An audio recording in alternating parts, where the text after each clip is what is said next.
dal leen ak jàmm ci AGT News chaîne bi leen di jox xibaar yi wér te wóor abonné leen ngir dara bañ leen a raw. AGT News daleen ak jàmm mbokki internet yu AGT News benn mbir dong moo lëmbe réewum Sénégal jamono ji muy candidature bu Ousmane Sonko waa direction générale des élections bañ koo jox fiche de parrainage sukkandiku nag ci li nga xam ni mooy recours bu état du Sénégal war a daal di def lépp nag tegu ci radiation bu Ousmane Sonko bi nga xam ni moom la ñu attee ca tribunal d'instance bu Ziguinchor agent judiciaire de l'état bi nga xam ni moo fa teewaloon nguurub Sénégal ndi woon ci nag ay wax jamale ko ci juge bii di Sabassy Faye yenn sax ci ñi nga xam ne dañoo fare ci ñoom waa camp présidentiel nangu nañu ne njuumte dafa am nangu nañu ne agent judiciaire de l'état ba moo këpp suuf ci seen yalwaan Safa Jaxate daal dina ci addu dinañ ko teewlu Ayib Daffé itam indi na aw tontu bu leer nañ ci li nga xam ne moo ñeel dogal bi waa DGE daal di jël ba génnee seen communiqué ñoom ñaar ñëpp dinañ leen ko dégtal ci suñu biir jàngat leen fàtte abonné waaye itam ngeen aimé vidéo bi ñu teewlu kàddu yi Moustapha Jaxate moom ca boppam reconnaître ne agent judiciaire de l'état ba moo leen daal di yàqal loolu yëpp nag sénégalais yi jàppee ko ko ni Ousmane Sonko dañ ko doon jéem a teg loo xam ne dëppawul ak yoon yàlla daal di leen atte ñu teewlu Moustapha Diakhaté di kat ci suñu jàngat AGT News. jàpp nañu du juge bi rek moo am responsabilité l'agent judiciaire de l'État a fauté. moom de dellu na ginnaaw. parce que ba ñuy dem ci tribunal ba war nañu yóbbaale réinsertion bi nga xam ne ci la ñu publier la condamnation war nañu yóbbu photocopie affichage bi war nañu yóbbu accusé de réception lettre recommandée yi ñu yónnee Ousmane Sonko. Le fait que defuñu ko ils ont fauté l'agent judiciaire de l'État a fauté de manière claire maintenant dama la wax sànq ne le juge bi kon war naa la ne juge bi li mu ne moom la attee soit daa juum te tëyu ko njuum na ku ne mën naa juum wala mu ne maa tey maintenant la ma gis waat ci récusation bi ko état bi defoon ko agent judiciaire de l'État ni mënta atte kii bi ndax maa du wut jàpp naa ne aussi l'agent judiciaire de l'État a fauté parce que boo bàyyi ba procès commencé ngay récuser ab juge il fallait le faire avant d'autant plus que xamoon nañu am information ci AGT News ñoo ko déggandoo loolu nag sénégalais yi jàngat biñ ci njëkk a def mooy dëgg mooy njëkk dëgg mooy mujj te lépp loo xam ni yaa ngi koy lal ñeel benn nit boo xam ni defu la dara lenn képp la ëppalee mooy sénégalais yi ñoo ko jël def ko seen biir xol fas yéene ko jàppale gunge ko ba atum 2024 nga ne lu ni mel da nga koy daal di yàq loolee ay erreur dong la lay julal la say jëf sax dafay ñàkk dëppoo li nga xam ne mooy yoon te bu boobaa ay pexe dara du ci sotti te askan wi ñëpp dinañ xam ci lan ngay daal di yëngu Ousmane Sonko citoyen sénégalais la comme ñëpp Ousmane Sonko dafa am ay droit ay àqam ak yelleefam dañu war di ko daal di respecter bëgg ko éliminer politiquement warul mën a tax bépp jéego ñu koy teg ngir daal di koy yàqal te lu ci ëpp nag dara dëppoowu ci ak yoon ñàkk dëppoo ak yoon moo waral waa DGE def seen bi lépp communiqué boo xam ne Ayib Daffé mi mandataire bu Ousmane Sonko dikkat na ci gën koo leeral di xamle ne gars yi li ñu def teguñu ko fenn amul ci lenn lu ñu mën a sukkandiku daal di dëggal ne décision bi nga xam ne juge bu tribunal d'instance bu Ziguinchor jël na ko dafa nekk luy xaar maanaam lu suspensif ngir ñu doog mën a jox Ousmane Sonko ay fiche de parrainage am sénégalais yi nag jaay doole képp lañu ko jàppee ba tax na dañuy teewlu Ayib Daffé di kat ci suñu jàngat AGT News. donc man tey lu may wax c'est constant. mooy ne article lu Badara wax. moom laay dëggal. parce que quand même il faut qu'on dise la vérité juridique aux Sénégalais. munoo jël ay article wax ko ba pare wax le contraire de ce que article lu ñu wax article 36 de la loi organique portant création de la Cour suprême ak article 74 tiré 2 loi organique portant création de la Cour suprême aw ma du ko fi lire pour sonal nit ñi mais ku ko bëgg a dem vérifier nga vérifier ko. ak article 76 waaw même ma pare man ñaar yooyu rek laa cité 36 74 tiré 2 ñoom ñooy énumérer les types de recours en matière administrative yoo xam ne c'est des recours suspensifs et le recours bii pourvoi bi nga xam ne en matière de contentieux de l'inscription sur les listes électorales parce que contentieux inscription sur les listes électorales tribunal d'instance rek lañ ko dénk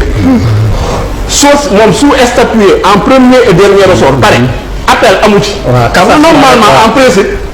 première instance bu waxee ba pare da ngay war a def appel mais foofu appel amu fa donc cassation rek dafa am Cour suprême waaw lañ koy àtte oui te bokkul ci type de recours yoo xam ne am na effet suspensif parce que pour mu am effet suspensif il faut que mu am texte ñoo ngi rappeler le débat de l'effet suspensif des rabats d'arrêt au temps de affaire Khalifa Sall bi mais ñoom ñoo mujj ñëw préciser waat que ne en cas de rabat d'arrêt délai rabat d'arrêt bi ak rabat d'arrêt bi amul effet suspensif dañ ko mujj préciser à l'article 52 de la loi organique portant création de la Cour suprême. leneen lu ma mën a wax mooy l'article 47 alinéa 4 du code électoral moom mooy wax sur le caractère exécutoire décision bu tribunal ordonnance bu tribunal d'instance moo naam DGE da ko war a appliquer immédiatement article 47 alinéa 4 du code électoral moo ko wax loo xam ne war nañ ko warante parce que dañ ko bind noir sur blanc mun ngeen ñëw nag di jéem a jaxase xelu nit ñi di jéem a indi intoxication di amener de la manipulation et de la confusion mais man waa DGE ñemewuñ ma ko wax parce que dem naa fa 2 fois ils ont refusé daf face à face ak moi si ak ma ànd ak huissier suñu amoon lu ñu bind seen communiqué su fekkoon dëgg si ñoom la ne mais dañ lay ubbi buntu bi ma dem ñu tiim moo wax ma ko man ma nekk juriste ma xam ne lii mu wax nii dañ ko bind ci article mënu ma kaa weddi mais amuñu argument amuñu référence juridique donc Moussa lu may bañ mooy yow ni allié nga Benno Bokk Yaakaar généralement xam nga situation bi su compliqué xam nga waa APR lu ñuy def dañuy yónni allié yi ci débat yi ñoom mu daw léegi on les laisse au casse-cible c'est pas normal Abdou Mbow moo fi waroon ñëw taxaw affronter la situation mais yow tu es un allié de dernière minute ñu ñëw sànni la comme ça wax mu la neex c'est pas sérieux voilà non c'est pas sérieux loolu laay wax c'est-à-dire débat moom il est xam nga il est de Benno Bokk Yaakaar je suis d'accord du groupe parlementaire Benno Bokk Yaakaar mais défendre sa position warul la indi ñooy weddi ay articles yoo xam ne dañ ko bind noir sur blanc ku dem tuba suba vérifier ko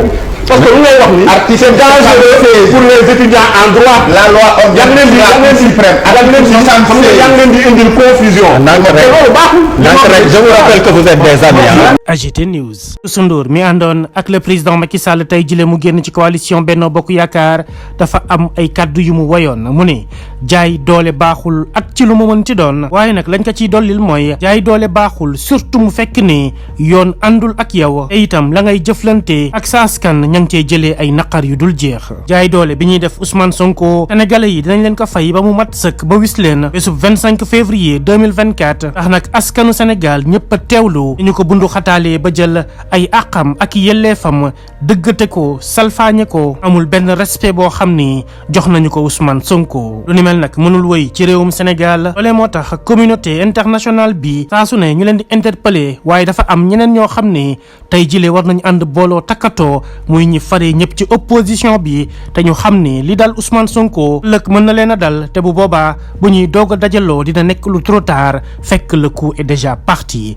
léegi lañ war a jéem a xool naka la ñuy def wut benn nit bu indépendant boo xam ne mooy daal di organiser yi la jongante waa DG ku leen bàyyi mbir mu ni mel ñëpp xam nañ lu ci mën a daal di am te nag bu boobaa dina fekk mu trop tard ñoom ñëpp nañu ànd booloo def benn say ngir jongante yi atum 2024 yi ñuy daal di dëgmal lépp mën a tegu ci yoon. AGT News. Selon Moustapha Diakhaté, l'agent judiciaire de l'État a fait des erreurs, raison pour laquelle ils ont perdu le procès à Ziguinchor face au juge dont la décision prise a été favorable à Ousmane Sonko avec une justification claire et nette, ce qui montre encore une fois que tout acte visant à détruire politiquement une personne pourrait un jour se retourner contre nous, et c'est ce qui est en train de se produire entre le régime du président Macky Sall et Ousmane Sonko. Même ceux qui font partie du pouvoir acceptent bel et bien que l'agent judiciaire de l'État a commis des erreurs. Ousmane Sonko ne devait même pas être radié des listes électorales car il était un contumax retrouvé en plus de son acte de non-acquiescement qu'il a rédigé, signé et reçu par le greffier du tribunal de grande instance de Dakar. Ce qui voudrait dire que toutes les condamnations concernant Ousmane Sonko dans l'affaire Sweet Beauté étaient anéanties, donc il reste électeur et candidat. Ousmane Sonko est bel et bien éligible. La décision de justice prise par le juge du tribunal d'instance de Ziguinchor devrait être exécutée dans l'immédiat par la direction générale des élections, et cette dernière refuse de le faire, et ceci dans l'illégalité. La raison pour laquelle Ayib Daffé